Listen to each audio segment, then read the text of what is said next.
P Singh ji हमारे साथ मौजूद हैं, जो कि बीएसपी के दिल्ली से प्रभारी हैं। चलिए इनसे बातचीत करते हैं। ये भी इस प्रोग्राम में आमंत्रित हैं। सर, आप इस प्रोग्राम में आमंत्रित हैं। बुद्ध पूर्णिमा का आज दिन है और यहाँ पर बाबा अंबेडकर जी की जयंती भी मनाई जा रही है 132वीं। तो क्या संदेश आप पब्लिक को देना चाहते हैं? देखिए, मैं सबसे पहले आपके चैनल के माध्यम से आपका धन्यवाद करूंगा कि आपने मुझे इधर बुलाया। तो मैं यही कहना चाहूँगा कि यदि हमें बाबा साहब की जयंती मनानी है, भगवान बुद्ध की जयंती मनानी है, तो हम उनके बताए हुए रास्ते पे हमें चलना होगा।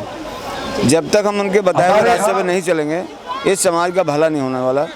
क्योंकि जो भी आया यहाँ पर, हमने इस देश के 18 प्रधानमंत्री बना लिए हैं। 18 प्रधानमंत्री बनाने के बावजूद भी जो दशा इस देश के अंदर गरीबों की होनी चाहिए, वो बदतर से बदतर होती जा रही है। उनको लालची बनाया जा रहा है, उनको असहाय बनाया जा रहा है, उनको कमजोर बनाया जा रहा है और चंद पूंजीपतियों का इस देश के अंदर भला किया जा रहा है। तो जबकि देश के संविधान में बाबा साहब ने लिखा था कि समता मूलक समाज की स्थापना होनी चाहिए, हर जाति और धर्म के लोगों को इस देश का मानव सम्मान, मगर आज़ादी के 75 साल में बाद भी ये देखने को नहीं मिल रहा। तो इसलिए जयंती मनाना सिर्फ एक दिन हम लोग खुशी मना लें और उसके बाद 365 दिन हम दूसरे लोगों का गुणगान करें, तो इससे हमारा भला नहीं होने वाला है। तो इसलिए मैं आज आपके चैनल के माध्यम से कहना चाहूँगा कि उन्हें बाबा साहब की बात को मानना चाहिए, भगवान बुद्ध का अनुसरण करना चाहिए, तभी हम आगे बढ़ पाएंगे।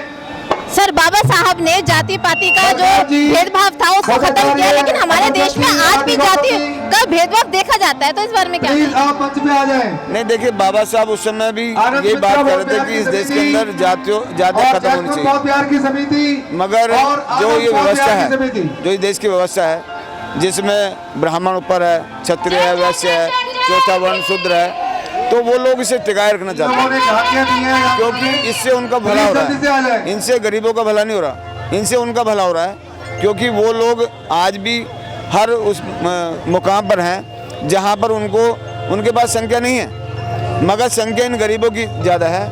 तो जो चौथा वर्ण है, इसमें 6743 जातियाँ बनाई गई हैं और हर जाति के लोगों को एक दिमाग में बात डाली गई है कि तेरी जाति ऊंची है। तो हर आदमी अपनी जाति को ऊंचे बताने में लगा है। तो वो संख्या में ये 85% लोग हैं और जो लोग आज देश के अंदर शासन कर रहे हैं वो मात्र 15% लोग हैं।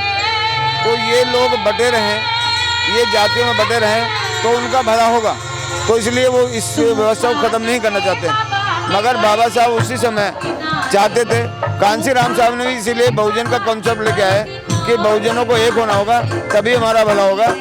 तो इसलिए जिनको जातियों से फायदा है वो जातियों को टिकाए रखेंगे और जिन्हें जातियों से नुकसान है वो जातियों के लिए संघर्ष करते नजर आएंगे कि भाई हमें जातियों को खत्म करना चाहिए। तो सिद्धार्थ गौतम जी हमारे साथ मौजूद हैं, ये भी इस प्रोग्राम में शामिल हैं और ये एडवोकेट भी हैं। चलिए इनसे बातचीत करते हैं, इनका क्या कहना है। सर, 132वीं जयंती हम बाबा जी की मना रहे हैं और साथ में आज बुद्ध पूर्णिमा का भी दिन है, दोनों ही बहुत शुभ दिन है। तो क्या कहना चाहेंगे इस बार? और देखिए, मैं ये कहना चाहूँगा कि अगर हम बुद्ध तक पहुँचे हैं तो परम पूज्य बाबा साहेब अम्बेडकर के माध्यम से पहुँचे हैं। ये देश में, क्योंकि बुद्ध धर्म को भारत से कुछ लोगों ने अपनी गलत मानसिकता के कारण खदेड़ दिया था और परम पूज्य बाबा साहेब अम्बेडकर ने जब उच्च कोटि की शिक्षा प्राप्त कर ली और सभी धर्मों का अध्ययन किया, तो उन्होंने धम्म के मार्ग को मानव कल्याण के लिए सबसे अच्छा पाया। और जब सबसे अच्छा पाया और उन्होंने देखा कि इस धम्म के मार्ग के अनुसरण से ही भारत में जितनी सामाजिक व्याधियां हैं, जो यहाँ पर जातिवाद है, जो संप्रदायवाद है, जो पुरुष और महिलाओं के बीच में भेदभाव है, जो ऊंच नीच छुआछूत भेदभाव की खाई है, उसको अगर कोई मिटाने में कामयाब होगा तो वो बुद्ध का धम्म ही कामयाब होगा। तो परम पूज्य बाबा साहेब अम्बेडकर अपने आप में एक अद्वितीय हस्ती हैं दुनिया में। तो बाबा साहेब अम्बेडकर खुद बोधिसत्व हैं। बोधिसत्व का मतलब है कि जो मनुष्य बुद्धत्व को प्राप्त करने की राह पर अग्रसर हो, वो बाबा साहेब अम्बेडकर बोधिसत्व हैं। और बाबा साहेब अम्बेडकर से बेहतर बुद्ध को किसी ने नहीं समझा, क्योंकि बाबा साहेब अम्बेडकर को जब 10वीं क्लास में पढ़ रहे थे तो उनके गुरु थे कैलुस्कर। उन्होंने एक स्वरचित पुस्तक बुद्ध चरित्र बाबा साहेब अम्बेडकर को भेंट की थी और बाबा साहेब अम्बेडकर ने उसका गहराई से अध्ययन किया। तो बाबा साहेब अम्बेडकर ने जब हिंदू धर्म में सुधार करने की बहुत वकालत की, हिंदू कोड बिल पार्लियामेंट में लेकर के आए और लोगों ने उसको अस्वीकार कर दिया, तो बाबा साहेब अम्बेडकर ने व्यथित होकर के और एक घोषणा कर दी कि मैं हिंदू धर्म में पैदा हुआ था, मगर मैं हिंदू धर्म में मरूंगा नहीं। क्यों? क्योंकि मेरे ऊपर कलंक रहेगा। तो बाबा साहेब अम्बेडकर ने हिंदू धर्म का 14 अक्टूबर 1956 को त्याग कर दिया और बौद्ध धर्म की दीक्षा ग्रहण कर ली और बुद्ध को पुनः भारत में स्थापित किया। बाबा साहेब अम्बेडकर ने ही दीक्षा ग्रहण नहीं की थी। उस टाइम पर बाबा साहेब अम्बेडकर के 5 लाख अनुयायियों ने बाबा साहेब अम्बेडकर के साथ दीक्षा ग्रहण की थी।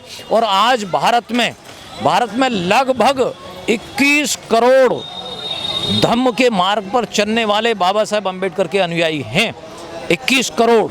तो इसलिए और ये दिन एक विचित्र दिन है। क्यों? क्योंकि इसी दिन बुद्ध का जन्म हुआ, इसी दिन बुद्ध को ज्ञान प्राप्त हुआ और इसी दिन बुद्ध का महापरिनिर्वाण हुआ। ये एक व्यक्ति के साथ घटित होने वाली एक ही तारीख को अनूठी घटना है जो दुनिया में कहीं नहीं है। क्यों? क्योंकि बुद्ध प्रकृति स्वरूपा हैं और जो प्रकृति स्वरूपा है उसको प्रकृति में घटित होने वाले किसी भी घटनाक्रम की पूर्व जानकारी हो जाती है।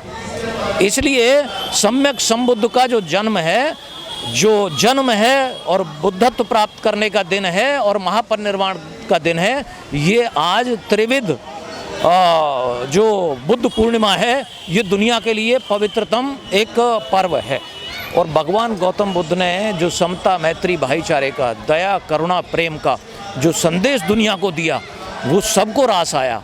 और जिस तरीके से तर्क के आधार पर लोगों को समझ करके कि कैसे अपने चित्त के शुद्धिकरण के माध्यम से, अपने कर्मों के शुद्धिकरण के माध्यम से आप ज्ञान की और ध्यान की उस सूक्ष्मतम अवस्था में पहुंच सकते हैं कि जो दुनिया के रहस्य का उद्घाटन कर सकते हैं।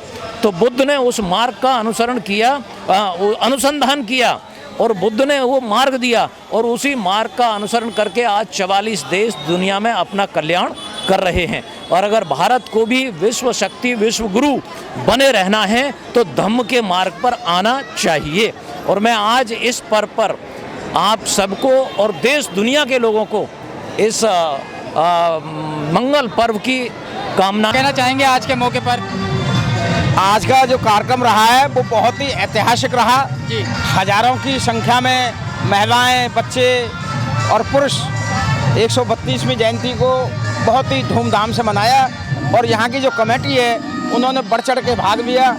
और सबसे बड़ी बात ये रही कि बाबा साहब का 132वां जन्मदिन था, तो यहाँ की संस्था ने सभी जो पहले लोगों ने काम किया, आज भी काम कर रहे हैं, सबको संविधान की जो कॉपियाँ भेंट की हैं, 132 कॉपी भेंट की हैं, वो बहुत ही बड़ा काम है। इससे समाज में एक संदेश जाएगा कि जिस तरह से हम अपने धर्म ग्रंथों को पढ़ते हैं, घर में संविधान होगा तो हम डेली एक चैप्टर संविधान का पढ़ेंगे, बाबा साहब को पूरी तरह से समझेंगे, अपने अधिकारों के बारे में जानेंगे।